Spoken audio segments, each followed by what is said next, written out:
সাংসদ হিসাবে লোকসভায় প্রথম বক্তৃতার দিনেই বিতর্কে জড়ালেন অভিজিৎ গঙ্গোপাধ্যায়। বুধবার অসমের কংগ্রেস সাংসদ গৌরব গগৈয়ের সঙ্গে বিতণ্ডায় জড়িয়ে পড়েন তিনি।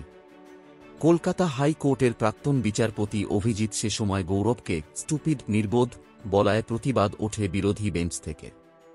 পূর্ব মেদিনীপুরের তমলুক থেকে প্রথমবার লোকসভা ভোটে জিতে আসা অভিজিৎকে তাঁর দল বিজেপির তরফে বাজেট বিতর্কে অংশ নেওয়ার সুযোগ দেওয়া হয়েছিল। কিন্তু বুধবার তিনি বক্তৃতা শুরু করা মাত্রই গৌরব তাকে মহাত্মা গান্ধীর হত্যাকারী নাথুরাম গোডসের নাম করে খোঁচা দেন বলে অভিযোগ। জবাবে গৌরবকে উদ্দেশ্য করে অভিজিৎ বলেন, নির্বোধের মতো কথা বলবেন না। প্রসঙ্গত, গত মার্চ মাসে বিজেপিতে যোগদানের পর এবিপি আনন্দে দেওয়া সাক্ষাৎকারে গান্ধী না গোডসে প্রশ্নের জবাবে অভিজিৎ বলেছিলেন, এই প্রশ্নের এখন জবাব দেব না। সেই প্রসঙ্গেই তাঁকে খোঁচা দিয়েছিলেন গৌরব। তার জবাবে অভিজিতের মন্তব্যের পর সরব হন বিরোধী সাংসদেরা।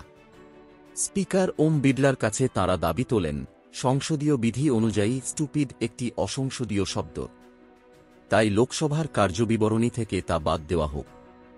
পরিস্থিতি নিয়ন্ত্রণে আনতে স্পিকার বিরোধীদের দাবি বিবেচনার আশ্বাস দেন।